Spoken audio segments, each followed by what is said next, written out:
こんにちは。第7戦のハイライトなんですけど、ちょっとボールが僕のカメラの撮影してる三脚に当たってしまって、前半の1ピリか2ピリに当たってしまって、でそれのせいでぶっ壊れて三脚壊れてしまって、ちょっとハイライトの動画、試合の動画を撮影することが、できませんでした。結果は74対75で相手のハルコメアラインズに、負けてしまいました。相手はドイツプロ A、ドイツ2部のチームのセカンドチームなんですけど、相手にはそのプロ A に参加している選手や元プロの選手で、最近アメリカ人のプロ選手連れてきて、その選手に35点取られてしまったんですけど、でやっぱそういった相手に本当最後の最後まで勝ってたんですけど、本当に僕たちのミスで1点差で負けてしまいました。やっぱりその1個のターンオーバーがすごい多かったので、そのターンオーバー1個減らして相手の失点を1個でも減らせたら勝ってたなっていう、そんな単純な話ではないんですけど、やっぱすごい悔しかったです。僕も個人的にディフェンスすごい頑張って、スティール3-4本ぐらい、リバウンドもすごい拾って、シュートもスリーポイントも今4本ぐらい打って2本決めて、ジャンパーが3本ぐらい打って全部外してしまって、でやっぱその1本でも決まってたらってもうすっごい悔しくて、でターンオーバーもちょっと3個ぐらいかなしてしまって、やっぱ試合終わった後のその悔しさが込み上げて、久しぶりに本当に涙がちょっと出そうになりました。また次の土曜日もホームで、隣町のチームと、試合するので、やっぱそれに向けて、下向かず持ち込むのはやめて、しっかり準備して、頑張っていこうと思います。今回その三脚が壊れて試合の動画のハイライトを載せることができませんでした。でそれで、いつも載せてる1日 Vlog も、今回はいいかなと思って、結構周りの人たちからヨーロッパの経験をなんかいつか発信してほしいみたいな、そういう話を動画でしてほしいっていうそういう声をよくいただいてて、で今回その三脚が壊れて、なんかこれもなんかのタイミングかなと思って、ちょっと今回の動画は、自分がヨーロッパでもう7年シーズンを送って、そこで学んだことを伝えようかなと思います。結構長く喋ってしまうんで、もし、最後までもしできたら見てくれたらなと思います。倍速にして聞いてもらっても、でも大丈夫だと思います自分が一番ヨーロッパで学んだことは、ベタな言葉ではあるんですけど、失敗を恐れないってことです。失敗しても落ち込まない。やっぱ失敗が一番の成長する道っていうことを本当こっちで学びました。自分は小1からバスケを始めて、小学校の6年間中学校の3年間もう本当に厳しいコーチの下でずっとバスケをしてきました。特に中学校の3年間はもう本当に厳しいコーチで、やっぱりそこで失敗をしないっていう癖がついてしまったなと思います。失敗をして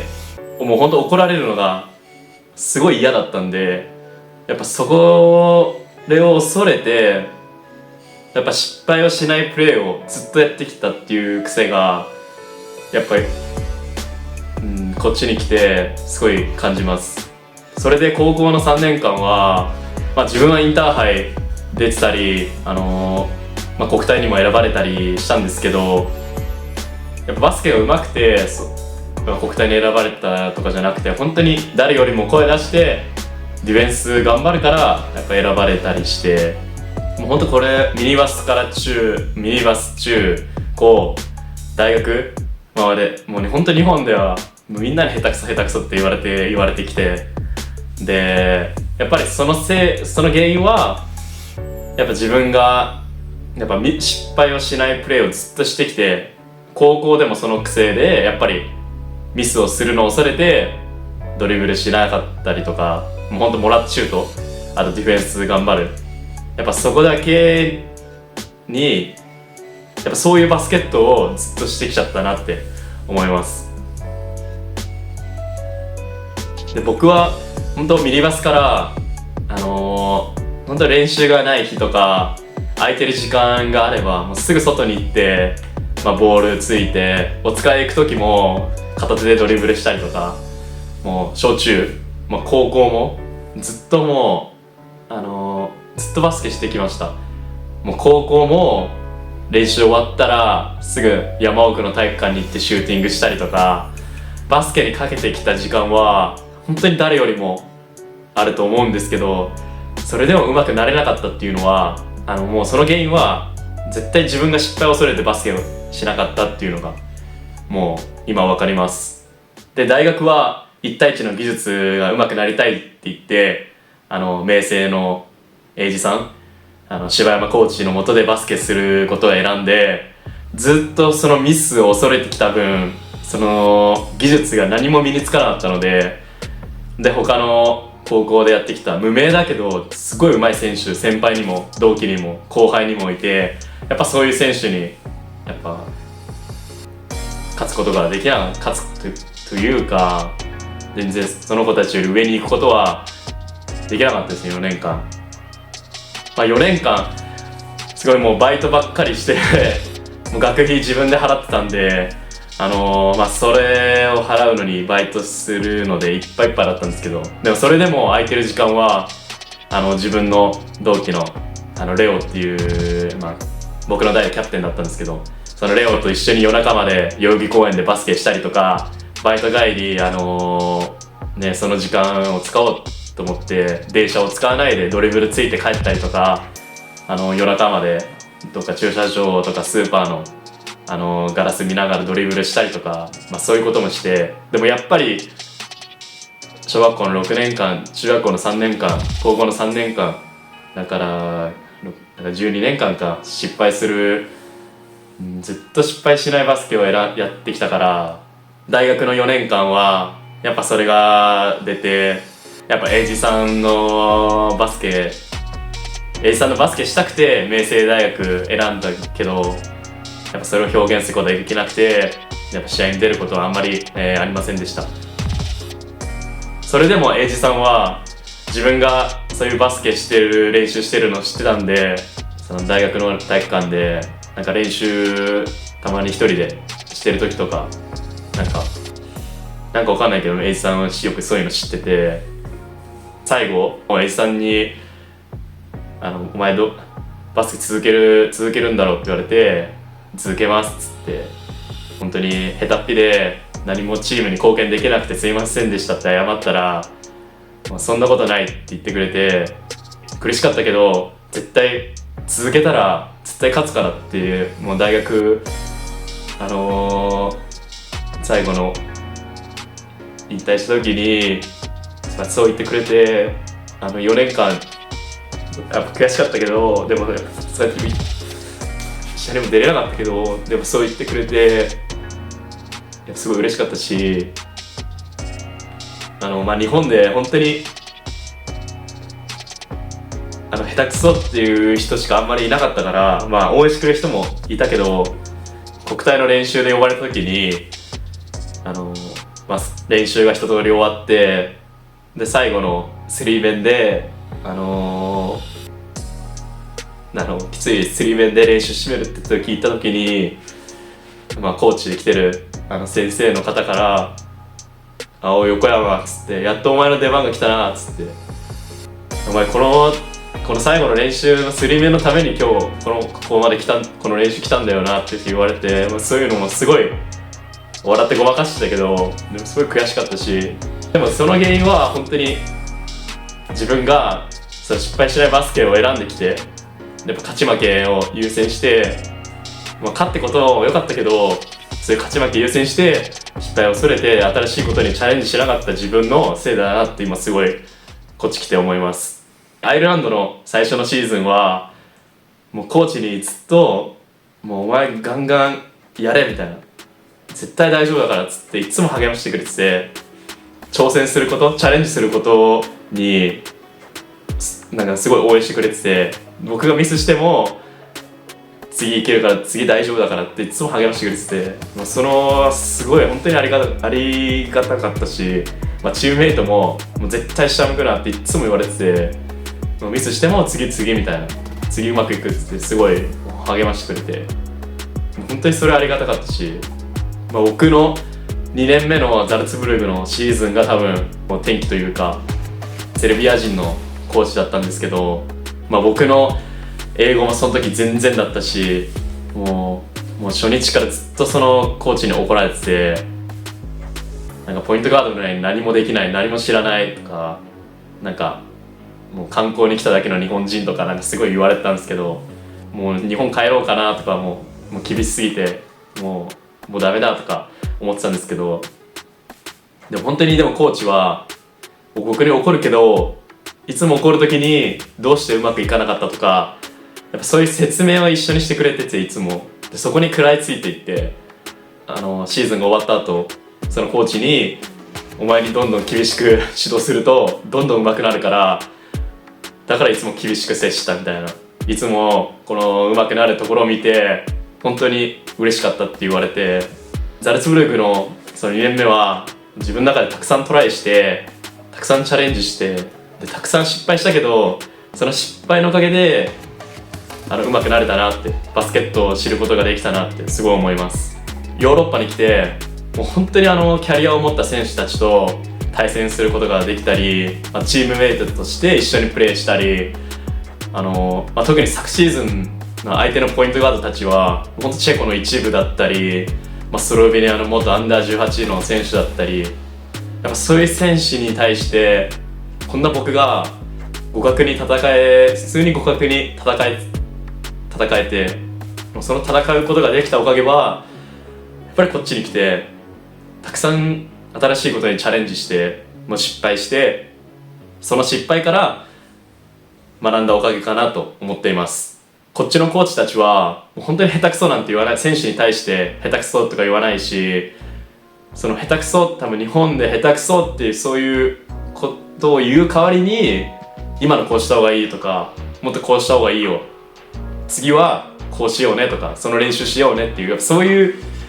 指導をしてくれるので、絶対日本にもそういう方がいるんですけど、僕はやっぱり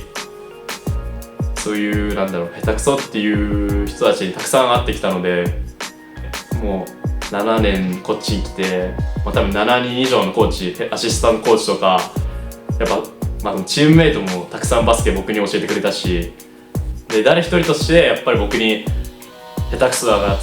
ら使えないねとか、やっぱそういう言われることないし、やっぱそのおかげでもう本当に今バスケで成長できてるなって感じます。僕はその選手が上手くなろうと頑張り続けてるなら絶対上手くなれると思うし、下手くそな選手なんて絶対にいないと思っています。もしこの動画を見てる方で、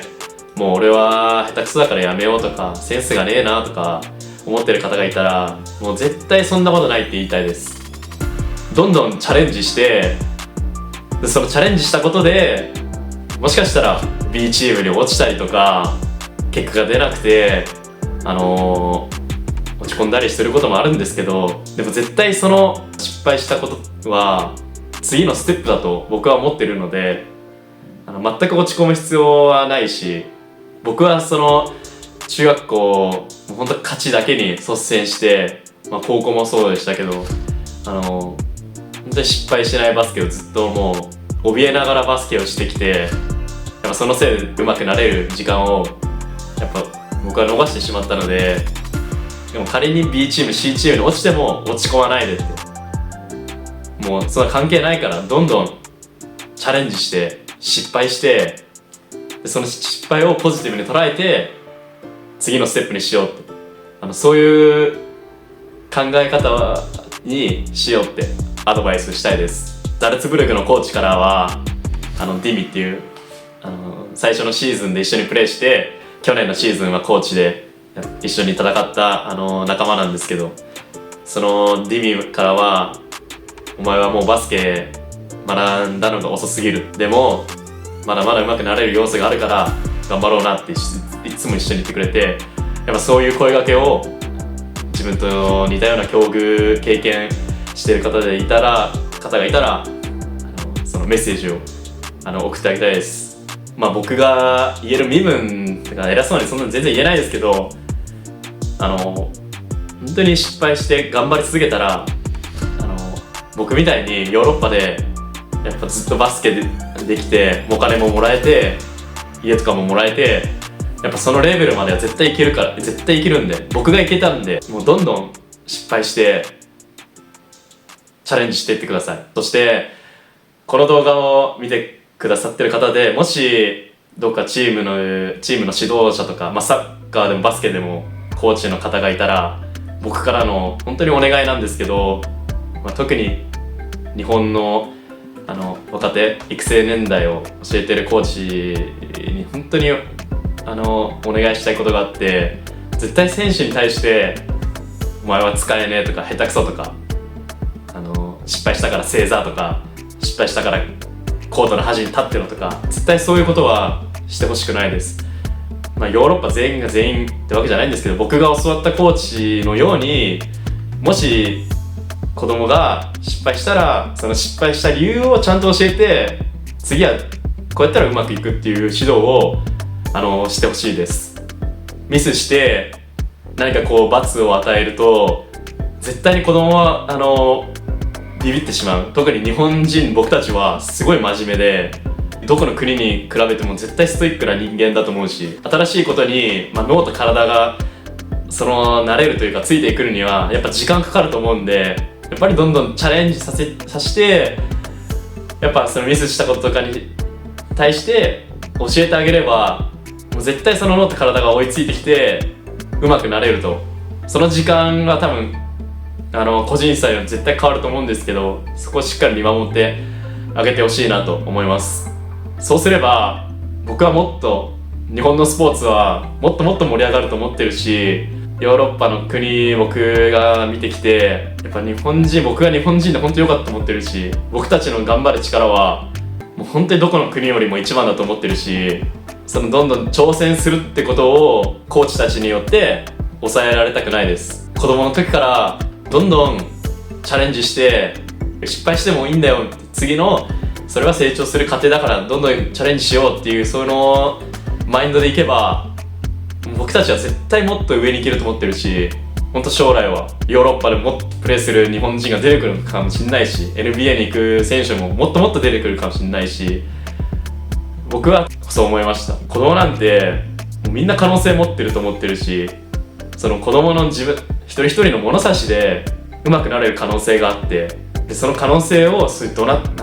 理不尽に怒鳴ったりとかでそれ潰してほしくないなって思います。今回は結構長々喋ってしまったんですけど、本当にもしこの動画最後まで聞いてくれた方、見てくださった方いたら本当に、ありがとうございます。僕自身もやっぱり将来コーチになりたいと思ってて、でそれで今自分で挑戦して学んだことを将来その子供たちに教えたいと思ってるし、やっぱ口だけじゃなくて自分もしっかり今実践して、本当将来こういう経験を日本に還元できたらなと思います。もしこの動画を見てちょっとでもいいなとか思ってくれたらチャンネル登録してくれると、本当に、嬉しいです。自分の練習がこれからあるのでちょっとそれに準備して、家を出ようと思います。今回は本当にご視聴いただきありがとうございました。